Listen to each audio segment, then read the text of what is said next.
جو فطرتی حیا بچوں میں تو موجود ہے، لیکن ہم جب بڑے ہو رہے ہیں تو وہ فطرتی جو حیا وہ بھی ختم ہو رہی ہے۔ جیسے آپ علیہ السلام نے فرمایا الحیاء والایمان قرنا جمیعا، حیا اور ایمان اکٹھے رہتے ہیں، حیا اور ایمان اکٹھے رہتے ہیں۔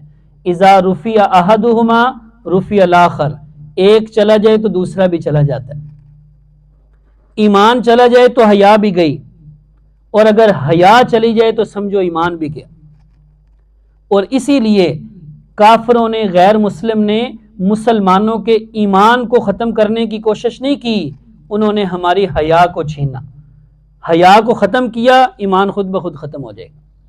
انہوں نے ہمیں بے حیا بنایا کہ ہماری جیب تک انہوں نے بے حیائی کو پہنچایا، ہم اس بے حیائی میں مبتلا ہوئے تو ہماری حیا جب ختم ہو گئی تو ایمان خود بخود ختم ہو جائے گا۔